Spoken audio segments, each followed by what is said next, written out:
Je déclare ouverte la 4e The séance fourth plénière de la plenary conférence meeting of the internationale de haut high-level niveau international pour le règlement conference for the pacifique de la peaceful question de settlement of the Palestine question of et Palestine la mise en and œuvre the de la implementation solution of the des deux two-state États. solution is called to order.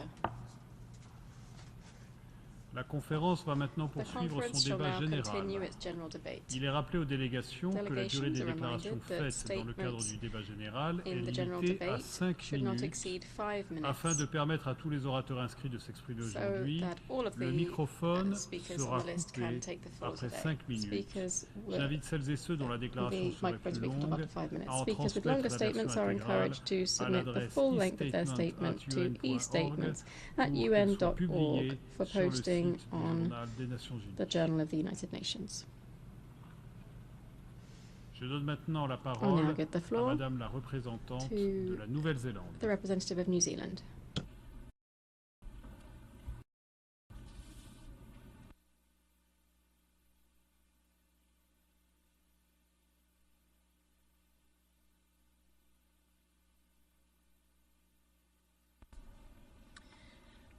Chair, thank you so much to France and Saudi Arabia for your leadership on this issue.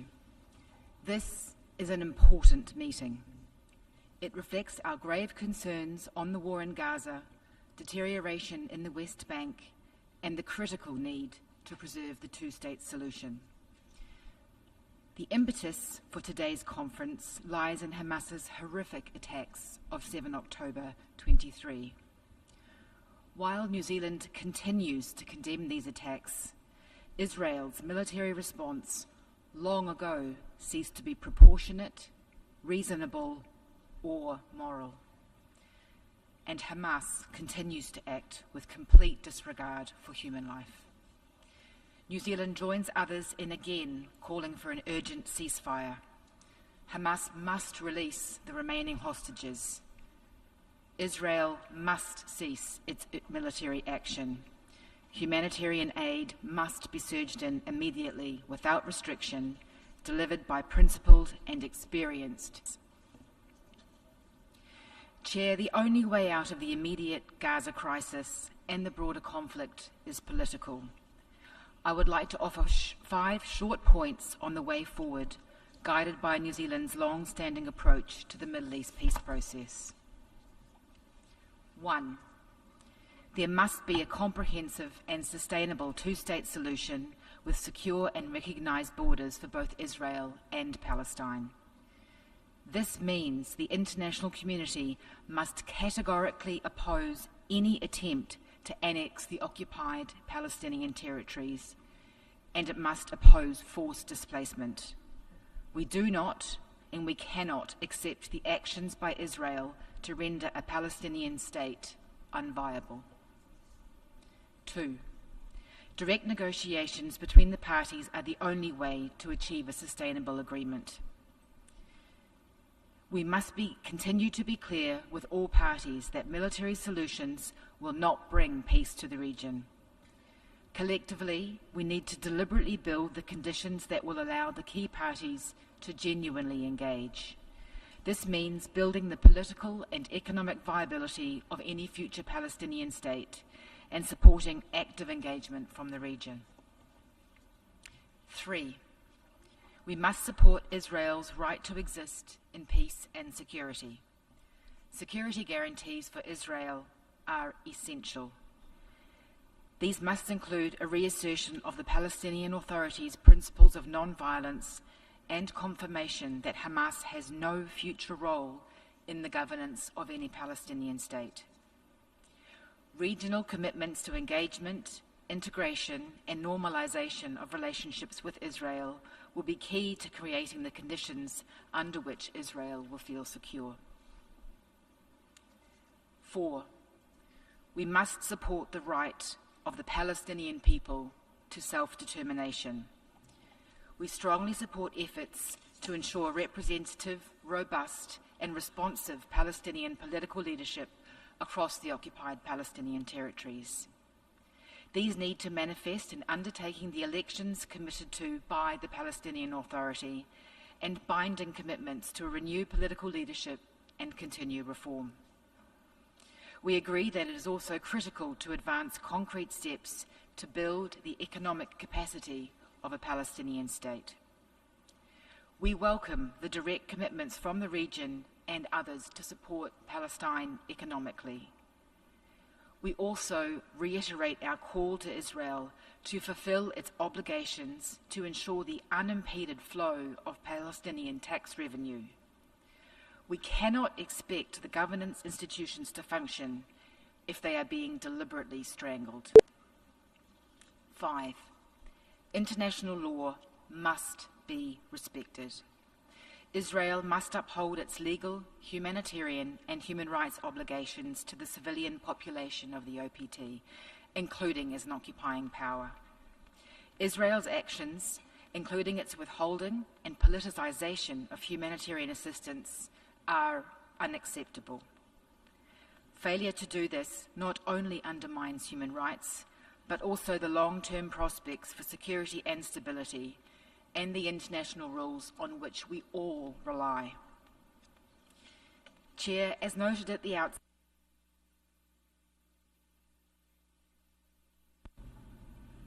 Je remercie la représentante de la the Nouvelle-Zélande representative of New et Zealand, je donne la parole and I give the à floor Monsieur le représentant to the de la representative République démocratique Laos. of the Lao People's Democratic Republic.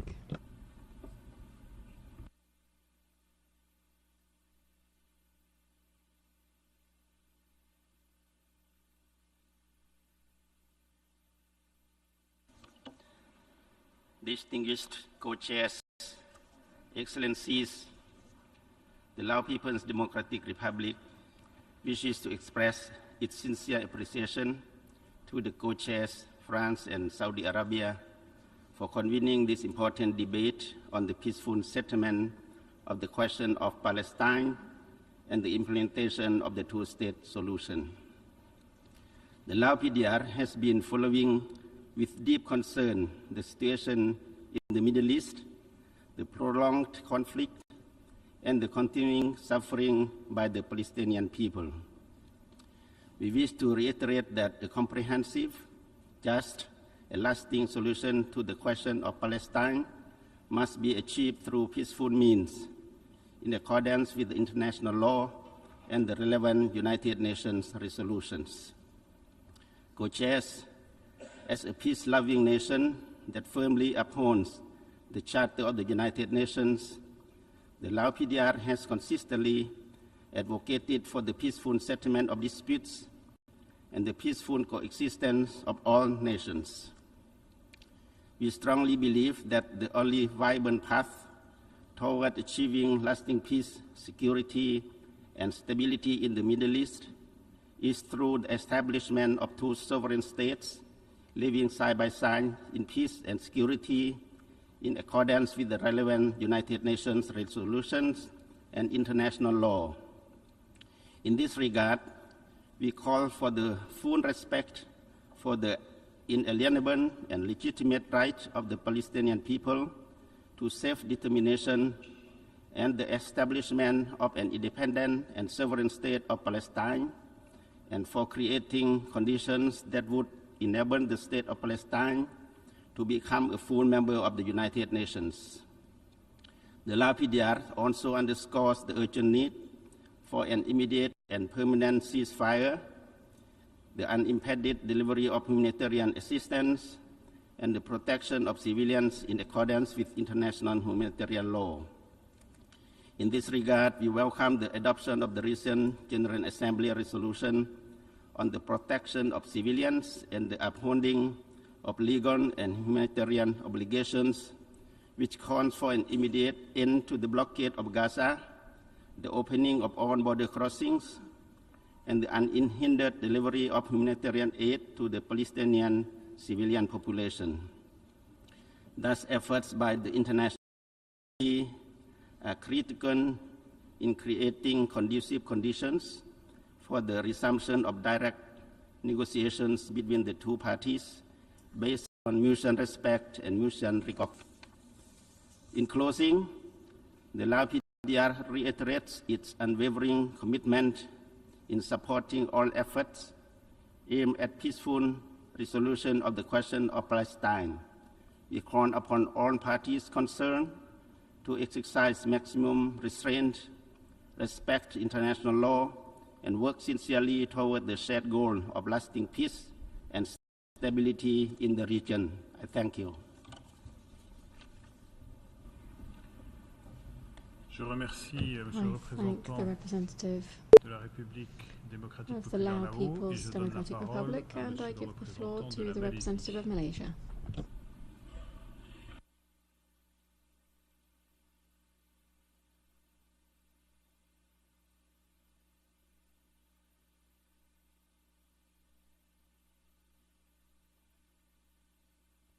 Thank you, co-chairs. The full version of this statement will be uploaded on the website.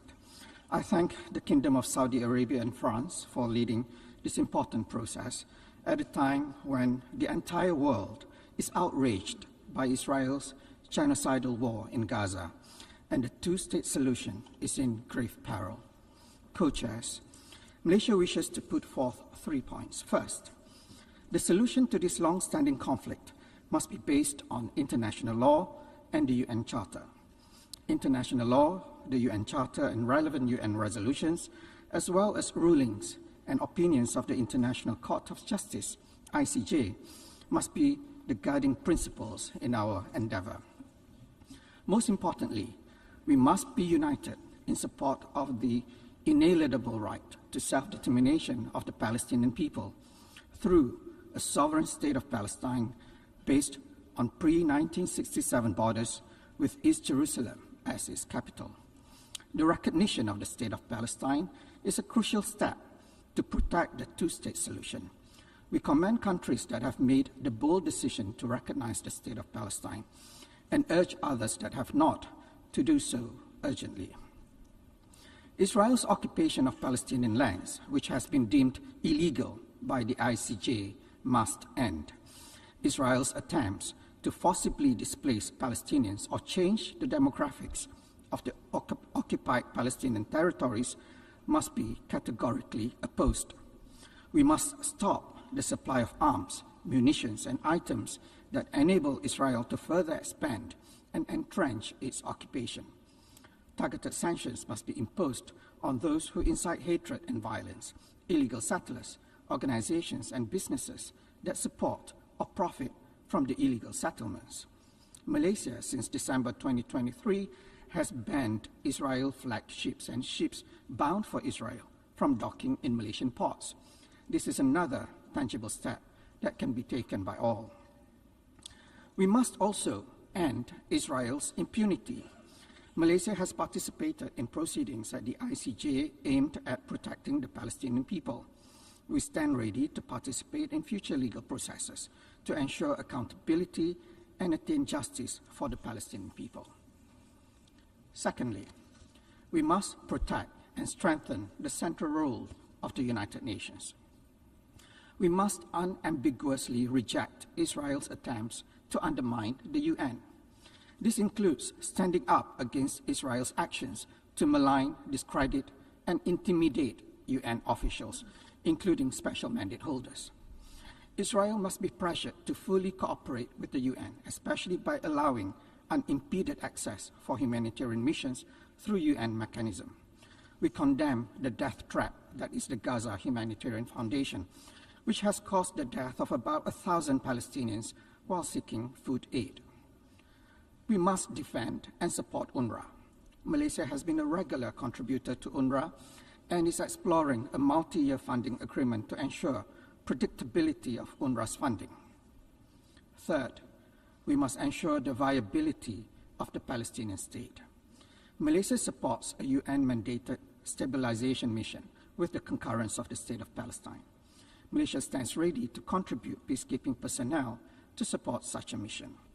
We also support the Arab OIC reconstruction plan and are ready to participate in its implementation. Under the Malaysian Technical Cooperation Program, we are ready to offer tailored capacity building programs to Palestinian officials to help strengthen Palestinian institutions. Additionally, we will also encourage collaborations involving private sectors, universities, and civil society. Co-chairs, The two-state solution is and remains the only internationally recognized solution to the Israeli-Palestinian conflict.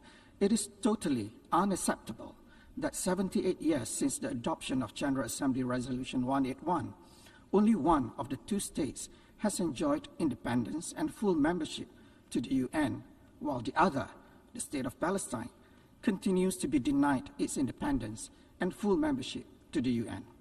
For more than 7 decades, the Palestinians have been systematically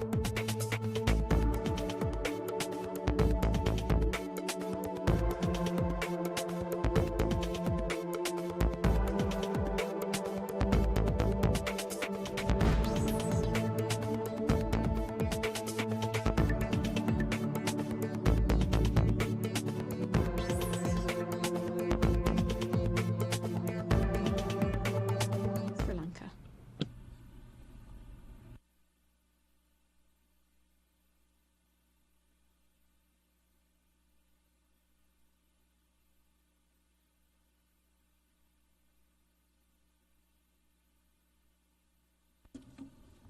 Excellencies, Sri Lanka appreciates France and the Kingdom of Saudi Arabia for their leadership in driving this much-needed multilateral effort to promote a peaceful resolution of the question of Palestine and the implementation of the two-state solution.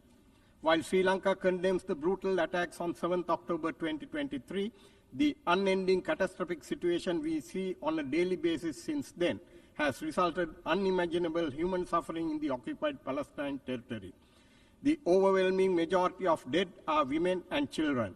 Sri Lanka's solidarity with the Palestinian people remains consistent. The only realistic and lasting way to achieve peace is through a two-state solution. The Middle East, which was once a cradle of civilizations and a land of profound spiritual significance, today is facing peril. Excellencies, the end of starvation in Gaza is also as important as agreeing on an immediate ceasefire. Sri Lanka is alarmed that the civilians lining up for humanitarian aid in Gaza are being killed. We urge the authorities to lift restrictions on aid operations in the occupied Palestinian territory and call for a return to UN-led delivery mechanisms. The UN and its agencies must be allowed to perform their crucial mandates. Sri Lanka recognizes the central role played by UNRWA as the legitimate body tasked with supporting Palestine refugees. In this regard, we deeply regret the loss of over 300 lives of UNRWA staff. UN agencies or their staff should not be victims or subjects of harassment for performing their mandate under international obligations. Co-chairs, as the chair of the Special Committee to investigate Israeli practices affecting the human rights of the Palestinian people and other Arabs of the occupied territories, it is our firm belief that peace in the OPT will remain untenable as long as the underlying issues such as occupation, blockade, and the refusal to recognize Palestine's self-determination continue to exist. Therefore, we must recognize the legitimate and inalienable right of the Palestinian people to statehood. Sri Lanka has consistently supported a just and comprehensive negotiated political settlement to the Palestine issue in line with UN resolutions, leading to two states living side by side based on the 1967 borders. Co-chairs, Sri Lanka recognizes the legitimate security concerns of both Israeli and Palestinian people and acknowledges the suffering that people of both sides have experienced due to decades of violence and conflict. This is the exact reason why Sri Lanka maintains that dialogue remains the only viable option to effectively address the issues of both parties and the region as a whole. In the interest of achieving a peaceful solution for this long-standing dispute, we suggest to consider the following immediate steps to save the lives of thousands of affected innocent civilians. First, an immediate ceasefire. Second, release of all hostages of both parties, including children and women, as a catalyst for building trust. Third, allow UNRWA and other UN agencies to carry out their mandates in Palestine, including in OPS, without any obstruction. Fourth, a UN-monitored mechanism to disarm all military groups in Palestine. Fifth, immediate halt of new settler programs in OPT. Sixth, Palestine's full membership in the United Nations, which has been endorsed by the UN General Assembly at the 10th Emergency Special Session. Excellencies, despite the deep-rooted tensions and complicated realities, decades of global agreement point to the two-state solution as the most viable path ahead. This approach is not just a matter of political practicality, but based on historical context, legal principles, and the shared right of Israelis and Palestinians to statehood. Sri Lanka hopes that this conference will move beyond expressions of support or censure and propel action towards peace for the region. I thank you. Je remercie le représentant du Sri Lanka pour son intervention et je donne la parole à Monsieur le représentant de Malte.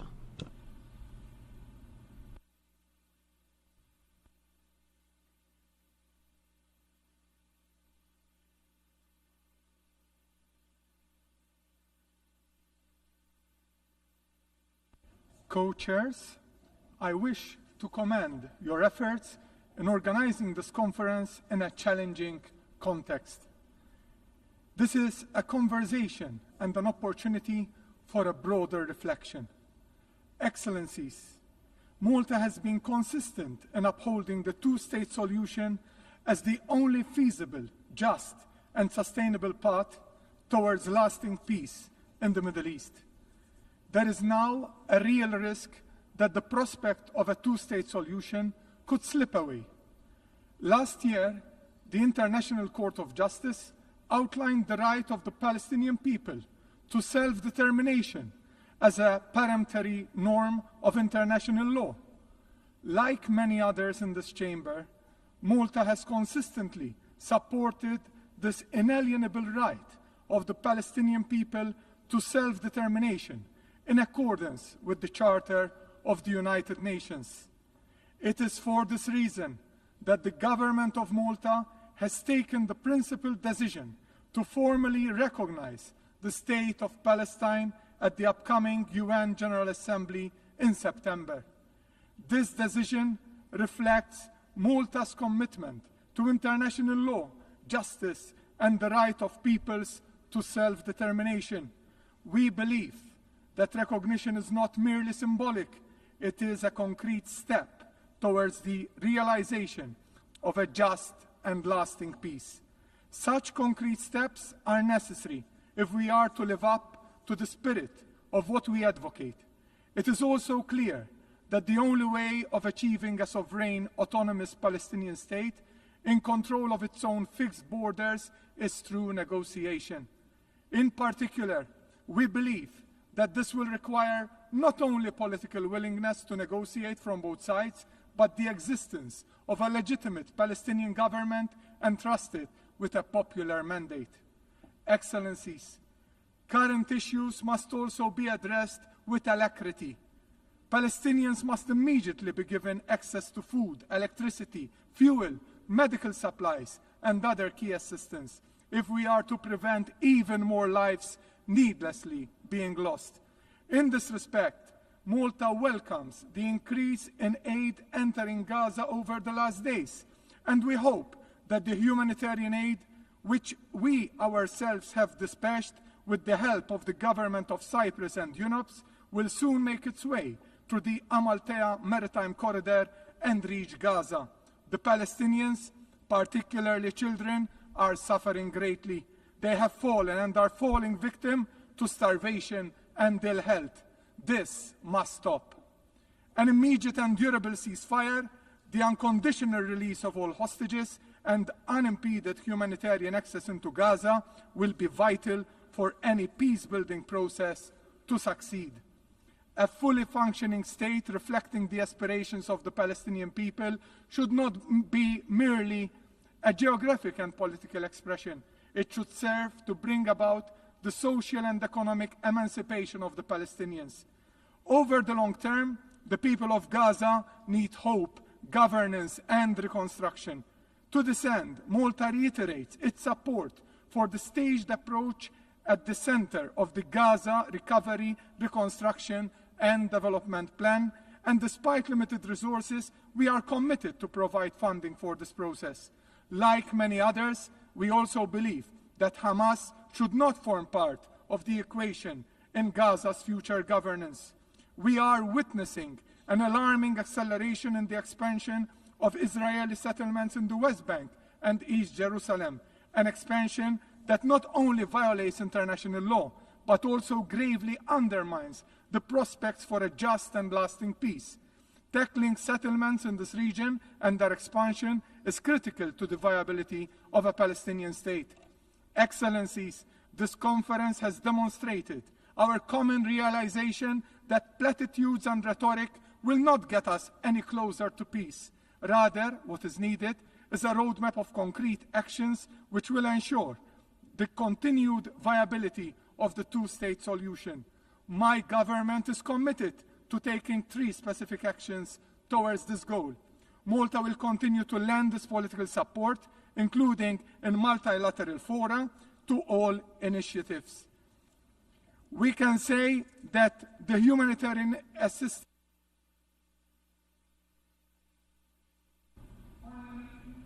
I thank the distinguished representative of Malta for his statement. I give the floor to the representative of Nigeria.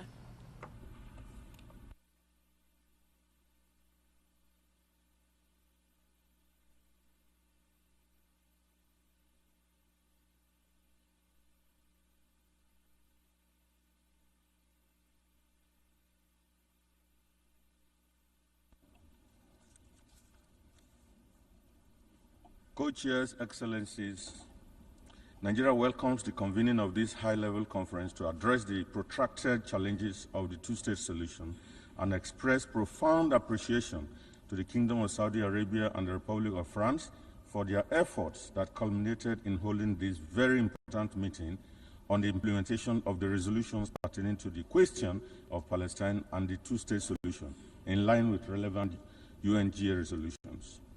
The protracted and unfortunate situation in Gaza and other Palestinian territories cannot be ignored anymore. The lingering Israel-Palestinian conflict indicates that the international community has failed to live up to the spirit and aspiration of the United Nations to rid the world of inequality, violence, and illegal occupation. Nigeria recalls the advisory opinion of the International Court of Justice on the legal consequences arising from Israel's policies and practices in the occupied Palestinian territory, and wishes to state that Israel has an obligation to bring an end to its presence in this Palestinian territory in order to actualize the cause of self-determination of the Palestinian people. Nigeria has made several efforts in the past to play a mediating role in the conflict at the highest level, including visiting both Israel and Palestine, during which time we call on the two sides to return to the negotiating table. Therefore, as we underscore the importance of this gathering, Nigeria wishes to call for concrete follow-ups of these important initiatives that could culminate in the realization of a two-state solution and end the age-long conflict. The United Nations, which has remained a beacon of hope and a platform for collaboration in an increasingly interconnected world, must uphold its responsibilities. The role of the United Nations as a catalyst for change will remain crucial, and Nigeria will continue to strongly support the Palestinian cause while reiterating the call that the occupied territory must abide by their responsibilities under international law. Nigeria further reiterates its position that there is no justification for the carnage that is currently going on in the occupied Palestinian territory. The loss of human lives that continues to rise every day is unacceptable, even as we stress that the Palestinian people deserve their independence. This, we believe, is fundamental for security, justice, and peace for all those living in the region. Nigeria also reiterates the call on the Security Council to bring about a permanent solution to the Palestinian question by ensuring the realization of the two-state solution. inalienable right of the Palestinian people to self-determination and the independence and sovereignty of the State of Palestine based on the pre-1967 borders. Nigeria appreciates and supports Egypt and Qatar in their ongoing diplomatic efforts to reach an agreement for an immediate and permanent ceasefire, and the Arab Islamic plan for early recovery, reconstruction, and development of Gaza, which was presented by Egypt in full coordination with the State of Palestine and endorsed by both the Arab League and the Organization of Islamic Cooperation. Nigeria wishes to highlight the vital and important role of the United Nations Relief and Work Agency for Palestinian refugees in the Near East, along with other United Nations agencies in alleviating the plight of Palestinian people, and urges the international community to support the agency through ensuring that its finances are sustainable and predictable for a continuity in its humanitarian work. Mr. Chair, in conclusion, Nigeria, while reiterating the call for the admission of the State of Palestine as a full member of the United Nations with all rights and privileges, hopes that today's forum could be the enduring legacy of multilateral efforts in the realization of a political horizon of achieving a just and lasting solution for the people of Palestine on this basis of the two-state solution, with the people living side by side in peace and security within secure and recognized pre-1967 borders. I thank you.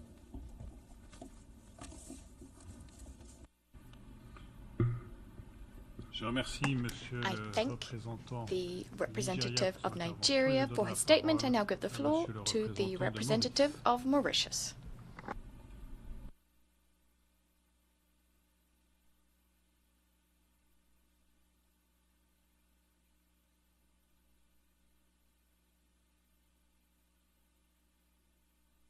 Chairs, distinguished delegates, Mauritius welcomes this international conference as a way forward on an issue that poses a serious threat to peace and security and has given rise to a man-made humanitarian crisis in Palestine that worsens by the day. The co-conveners have rightly set the theme of the conference as the implementation of the two-state solution, which has long been advocated by the international community as an essential condition for peace and stability in the region. The implementation of the two-state solution does not mean the creation of a new state. Palestine meets the criteria for statehood under international law. Indeed, it has already been recognized as a state by the vast majority of states and by the United Nations, which admitted Palestine as an observer state. The announcements by France and the UK that they intend to join over 2/3 of UN members in recognizing the state of Palestine is a significant step going forward. It is our view that the term two-state solution refers to the mutual recognition of two existing states and their respective sovereignty with secure and recognized borders living alongside each other. This would also put an end to the unlawful settlements and annexations and thus provide for recognized borders in line with international law. Furthermore, it should enable the state of Palestine to take its rightful place as a full-fledged member state of the United Nations. Mauritius reiterates its unwavering support for the two-state solution and calls on the international community to spare no effort in its implementation. The need for this solution has become still more urgent as we hear of the persistent, harrowing accounts of the unimaginable and horrific situation in Gaza, the loss of innocent lives and the dehumanization of the population who are subjected to displacement, disease, and starvation. Mauritius will continue to support all initiatives at the UN to bring a just, peaceful, comprehensive, and lasting solution to the conflict. As the United Nations pursues efforts to make itself more responsive to the needs of future generations, the principles and goals set out in the UN Charter provide a solid framework for the implementation of the two-state solution. Member States' obligations to respect international law, including human rights and humanitarian law, are cardinal principles that must be observed at all times. Respect for sovereignty, territorial integrity, and the political independence of states are foundational norms. As the United Nations celebrates its 80th anniversary, all member states need to uphold the UN Charter and reaffirm the fundamental principles of our organization. This conference today is a decisive moment to bolster multilateralism and reaffirm our resolve to pursue global peace and security by bringing an end to the violence and decades-long human suffering in Palestine. Let us commit together to create the necessary conditions for durable peace and prosperity in the region. Thank you.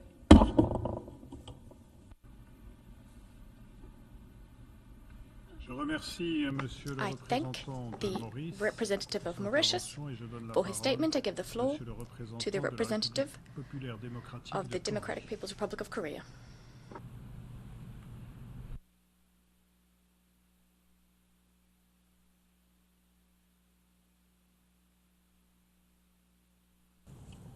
Co-chairs, this high-level international conference is taking place at a critical juncture when the just cause of the Palestinian people for realizing right to self-determination and establishing an independent state is seriously challenged. We express strong hope that this high-level international conference will mark an important occasion in ending historic injustice once and for all. Co-chairs, the just and peaceful solution to the question of the Palestine is imperative for establishing durable peace and stability in the Middle East and beyond. It is our shared responsibility to facilitate a just, comprehensive, and lasting solution to the question of Palestine in accordance with the UN Charter, the relevant UN resolutions, and international law. On that note, my delegation would like to highlight the following position. First, international efforts should be intensified to end Israeli outright violation of UN Charter and international law without any further delay. In defiance of the strong protests and condemnation of the international community, Israel continued to commit war crime and crime against humanity in occupied Palestine territory, including in Gaza Strip. We join the international community in strongly condemning such crimes and urging Israel to halt immediately the barbaric atrocity against innocent Palestinian civilians. Moreover, Israel is more bluntly making the moves to expand illegal settlement activity, forcibly displace Palestinian people, and seize Palestinian territory, including in Gaza Strip. The decisive steps are urgently needed to reject any attempt and moves to change the demographic and territorial character of the occupied Palestinian territory in flagrant violation of the UN Charter and international law. Second, unilateral and double-standard approach should be categorically rejected. In this regard, we draw your attention to unilateral policy, hypocrisy, and double standard of the United States, which has long connived at and shared Israel barbaric atrocity and illegal territorial expansion. While much talking about ceasefire and mediation and acting peacemaker on one hand, the United States, on the other hand, systematically blocked peaceful settlement of question of Palestine by abusing its veto power and giving green light to the Israeli mass killing through provision of the military, financial, and logistical support under the absurd pretext of the Israel's right to self-defense. The international community should sharpen the vigilance against and resolutely reject unilateral and double-standard moves of the United States in favor of Israel.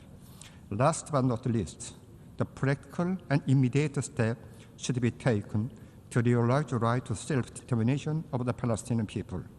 As of now, more than 140 member states recognize the state of Palestine, and we join in the calling for urging member states which have not yet recognized the state of Palestine to do so, to pave the way for just and peaceful settlement of the question of Palestine.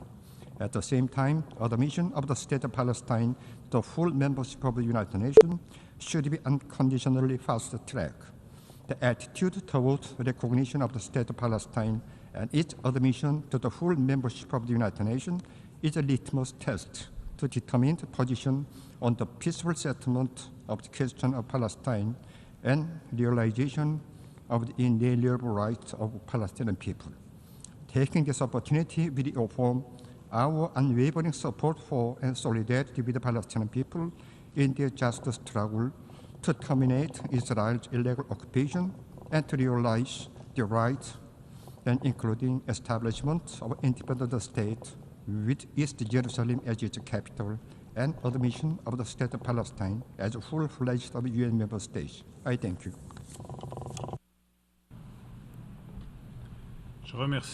I thank the representative of the Democratic People's Republic of Korea for his statement. I give the floor to the representative of Mongolia.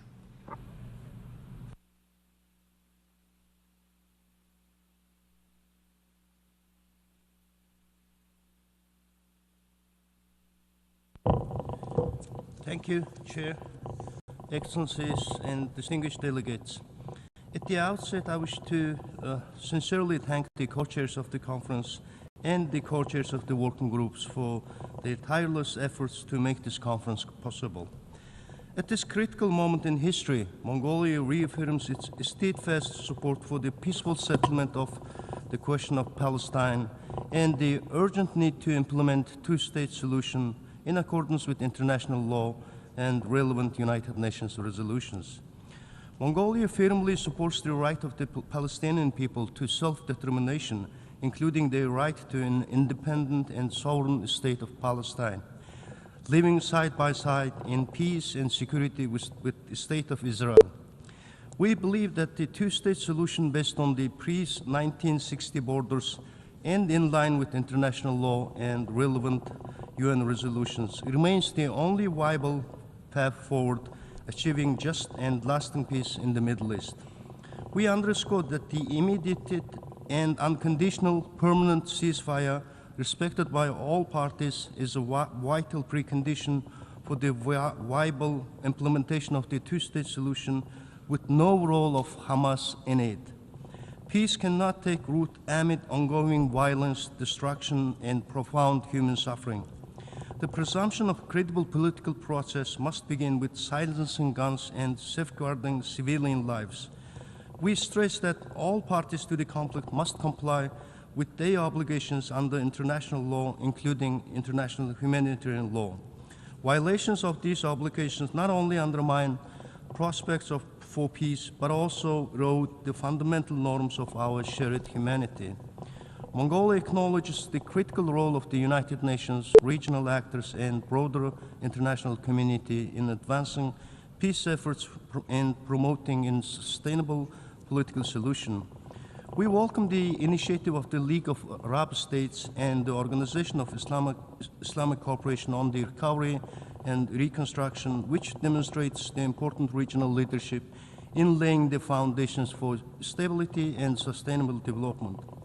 We also welcome the establishment of the Global Alliance for the implementation of two-state solutions and the convening of this conference as a timely and necessary effort to move from words to actions. The time has come not to revive another process, but to implement once and for all what the international community has long agreed upon, the realization of two states living side by side in peace, security, and mutual recognition. Let us be guided by the principles of international law and solidarity. Mongolia stands ready to support all genuine efforts that contribute to comprehensive, just, and lasting peace in the Middle East. I thank you.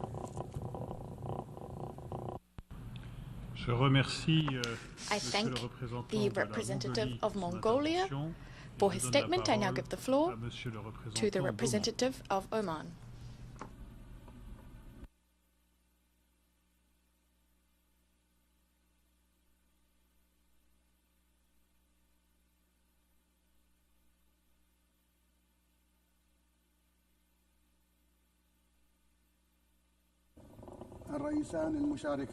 Co-chairs, The Sultanate of Oman extends at the outset its sincere thanks and appreciation to the custodian of the two holy shrines, King Salman bin Abdulaziz Al Saud of the sisterly kingdom of Saudi Arabia, and to His Excellency President Emmanuel Macron, President of the Friendly French Republic, for their appreciated effort in calling for this conference, which represents a real commitment to achieving a just and lasting peace in our region. We also express our deep appreciation to everyone who contributed to organizing this event for a better future for the region and its people. The Sultanate of Oman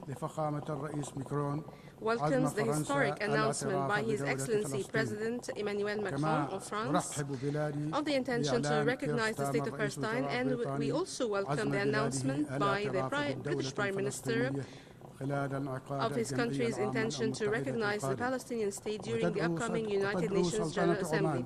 The Sultanate of Oman calls upon the rest of the states that have not yet recognized the Palestinian state to do so immediately.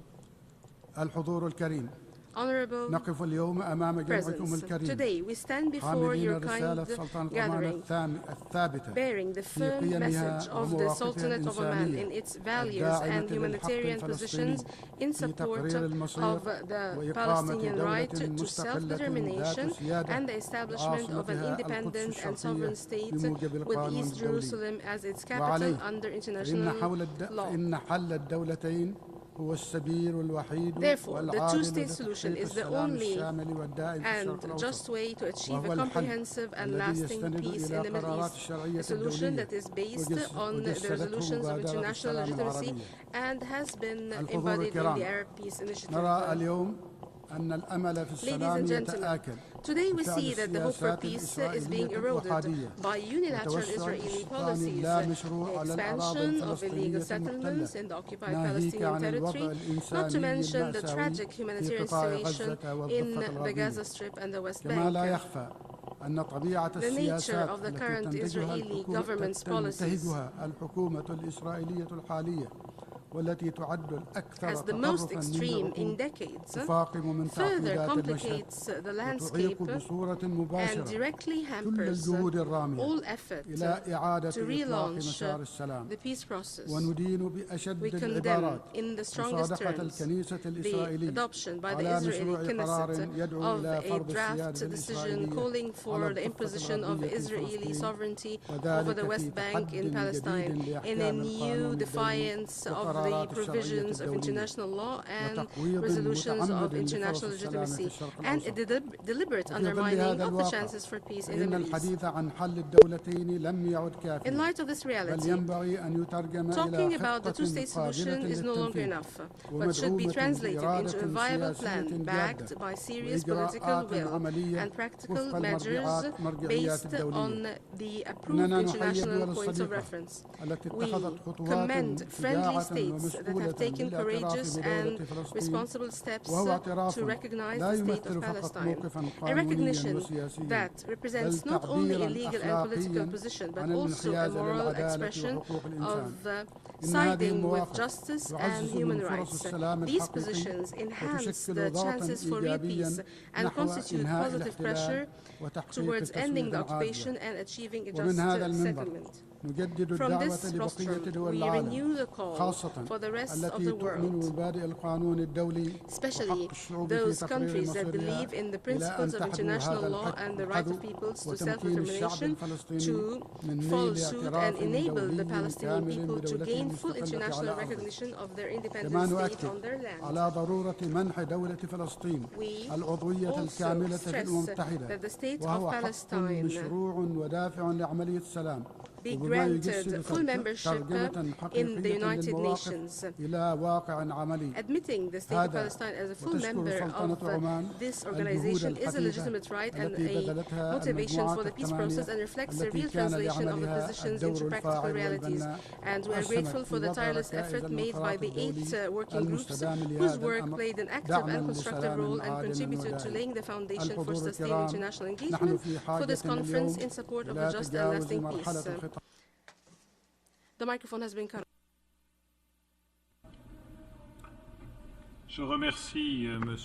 I thank the representative of Oman for his statement.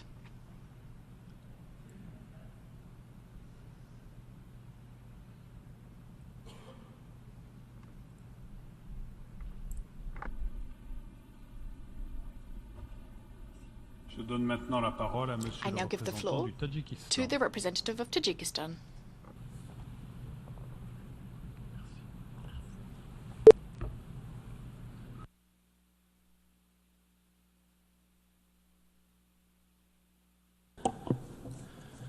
Co-chairs, Excellencies, Tajikistan welcomes the convening of this timely high-level conference.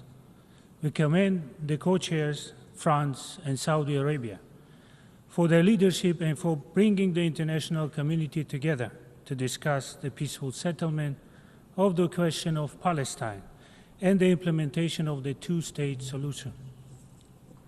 We are deeply concerned by the continued violence and the worsening humanitarian situation in Palestine. The toll on civilians, especially women and children, is devastating. Prospects for peace are growing increasingly fragile.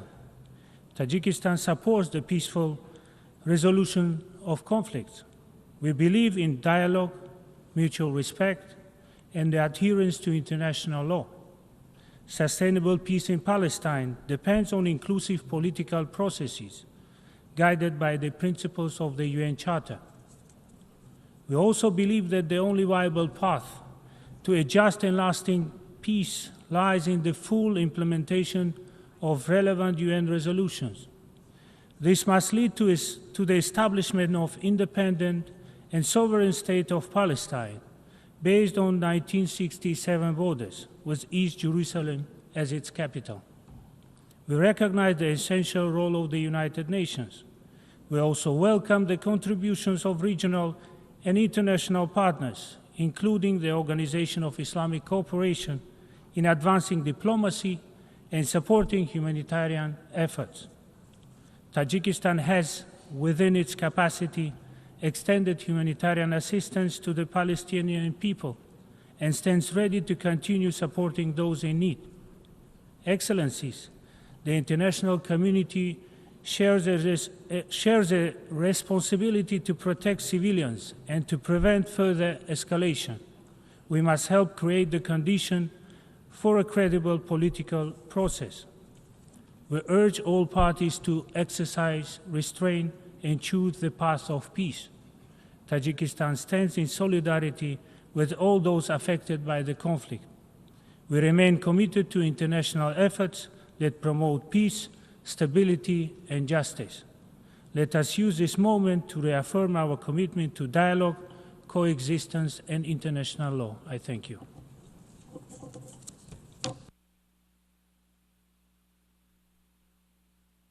Je remercie Monsieur le représentant du Tajikistan pour son intervention et je passe la parole à Monsieur le représentant du Guatemala.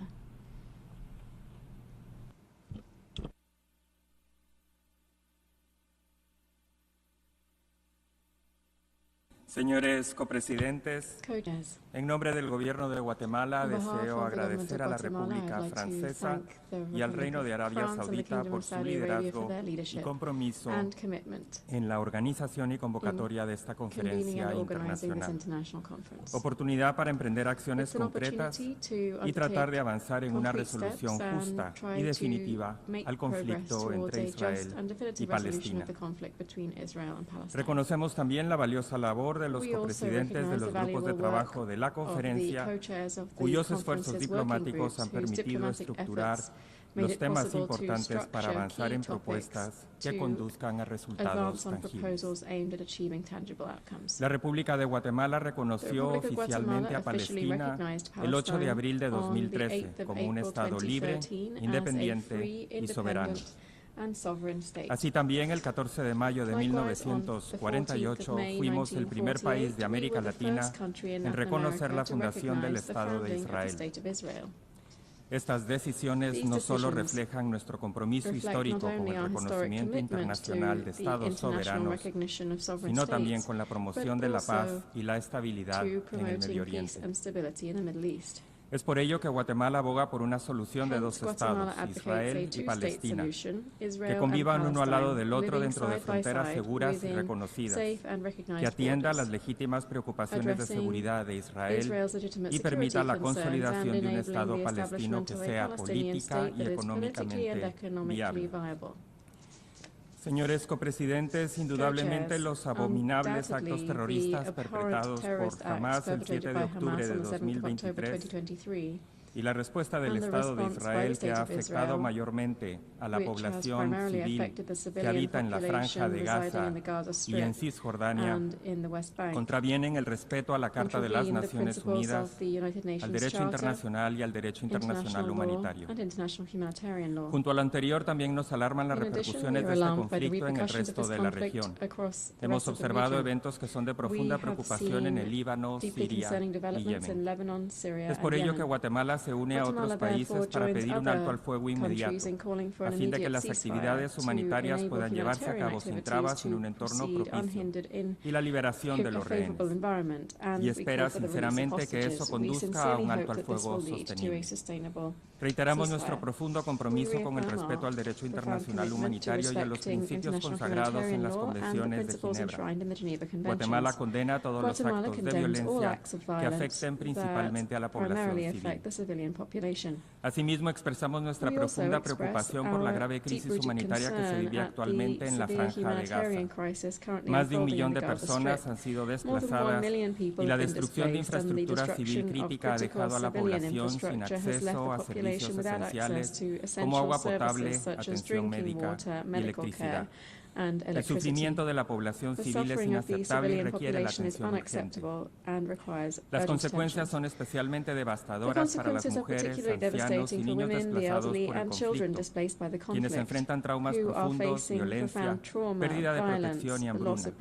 Frente a esta tragedia humana, hacemos un llamado firme a todas las partes involucradas para que respeten plenamente el derecho internacional humanitario y garanticen la protección de estos grupos vulnerables, la infraestructura civil crítica y el acceso sin restricciones a la asistencia humanitaria. Señores copresidentes, creemos en la necesidad urgente de avanzar hacia una paz sostenible que ponga fin a décadas de guerra y sufrimiento. Respaldamos decididamente la solución de dos estados como la única vía justa, sostenible y viable para la paz.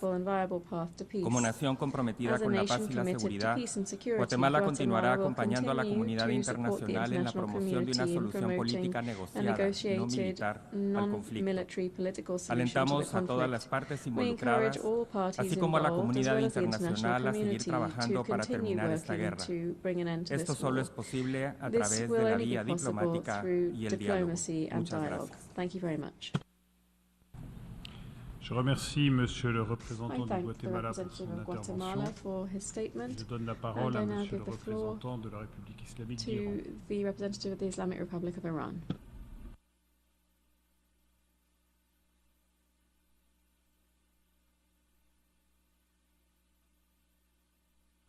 In the name of God, the compassionate and the merciful, distinguished co-chairs, excellencies, for nearly 80 years, have been granted to the occupying regime in the Palestinian territories. The policy of appeasement has proven ineffective in achieving peace, instead legitimizing and reinforcing the Israeli regime expansionist policies. The Gaza Strip has been reduced to rubble, and tens of thousands of inhabitants have been brutally slaughtered.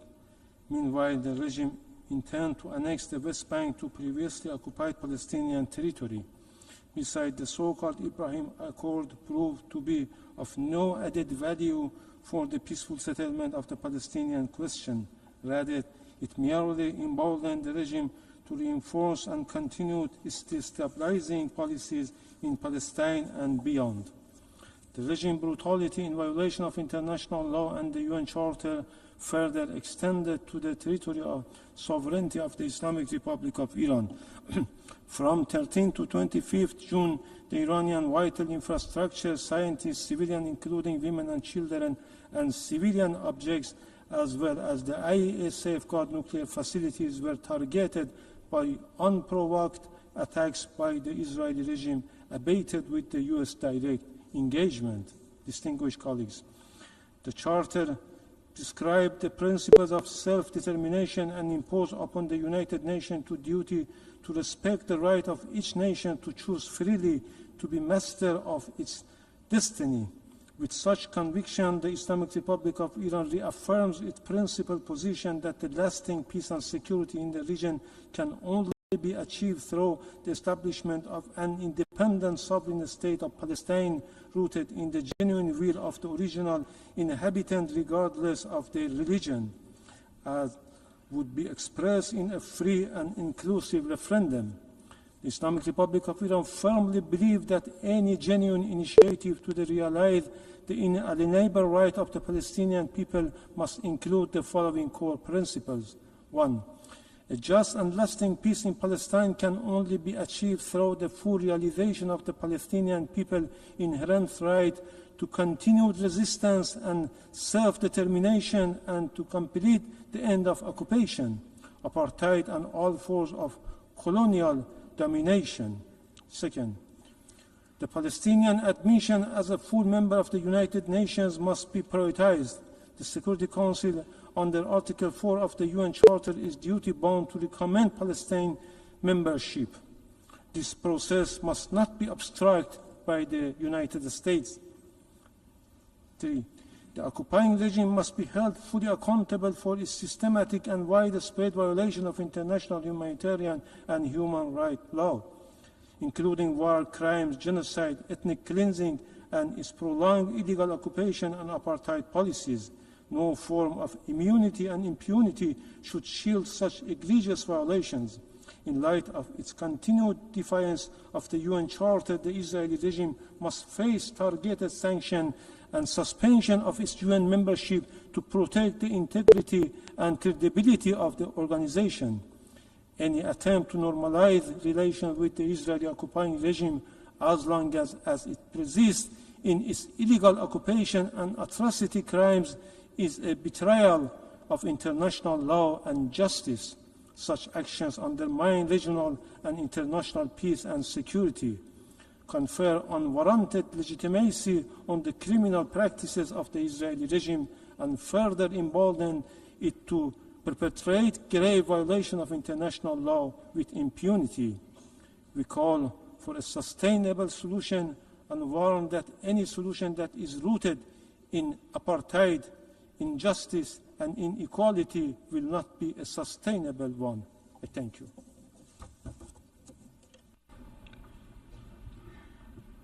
Je remercie Monsieur le représentant de la République islamique d'Iran pour son representative of the intervention Islamic et je donne la Republic parole à of Monsieur Iran le for his représentant de statement, la and I give the République floor to the dominicaine. representative of the Dominican Republic.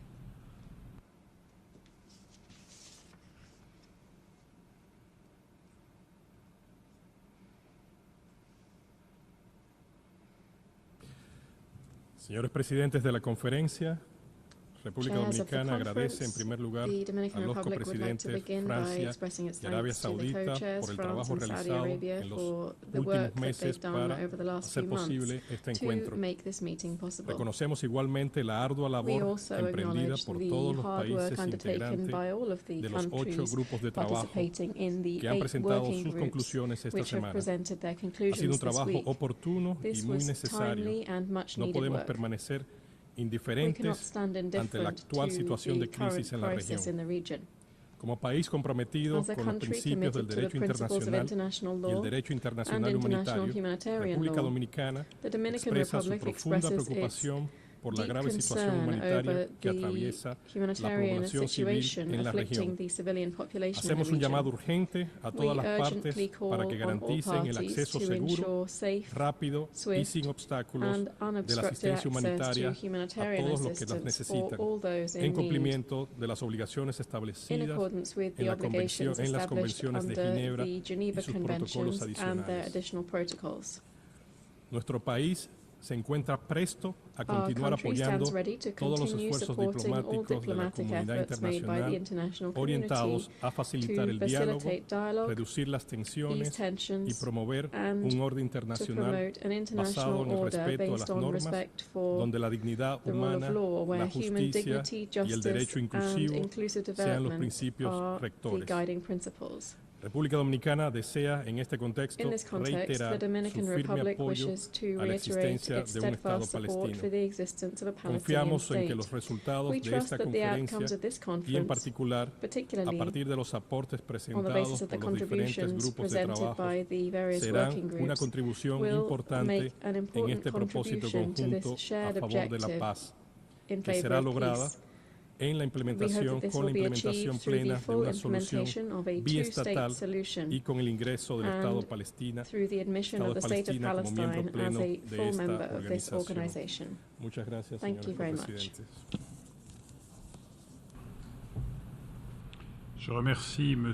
I thank the representative of the Dominican Republic for that statement, and I now give the floor to the representative of Cambodia.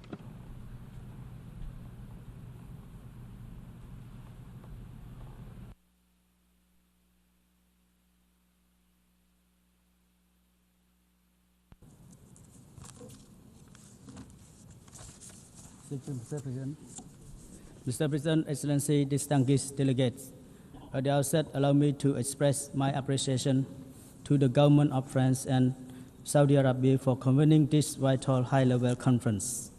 It is my honor to speak today on behalf of a nation that not long ago emerged from the shadow of conflict, devastation, and grief. Cambodia, now all too well the human cause of war and the destructive power of hatred. This experience compels us to approach today's deliberations with a profound commitment to peace. As a small and peace-loving state, Cambodia cannot overstate the values of peace. Yet today, our peace has been gravely disrupted. The situation along our border remains fragile, following a series of hostile acts by our neighbors. Mr. President, Cambodia reaffirmed its unwavering support for two-state solution as the only viable path to a just, lasting, and comprehensive peace between Israel and Palestine. The vision rooted in relevant United Nations resolution and international law envision two sovereign states coexistent side by side in harmony within secure and recognized border. In this regard, Cambodia further endorsed Palestine's aspiration for full membership of the United Nations. Cambodia called for utmost genuine effort to resolve the protracted Israeli-Palestinian conflict through diplomacy, peaceful resolution, starting with a permanent ceasefire agreement, which is urgently needed to protect life and provide relief to the suffering. We express deep concern about the persistent violence and humanitarian suffering in the region, which must not be allowed to continue unchecked. Civilian safety must be non-negotiable. We strongly condemn all acts of terrorism and violence targeting civilians. Such action only deep division and perpetuate cycle of vengeance. The horror of war cannot be resolved through further conflict. Cambodia urged all parties to engage in meaningful dialogue guided by international law and humanitarian principles. Cambodia called upon the international community to renew its commitment and solidarity to multilateralism, strengthen the roles of the United Nations, and advocate for constructive engagement between all stakeholders to support negotiations that lead to a just, lasting, and peaceful resolution. In conclusion, Cambodia wishes to underscore the importance of upholding the principle of mutual respect and tolerance as fundamental pillar of peaceful coexistence, stability, and progress throughout the region. Let us move beyond finger-pointing and unite in our shared humanity. Let peace not be a distant dream, but a shared and achievable reality. I thank you, Mr. President. Je remercie Monsieur le représentant du Cambodge pour son intervention et je donne la parole à Monsieur le représentant du Saint-Siège. The representative of the Holy See. Monsieur le représentant du Saint-Siège. The representative of the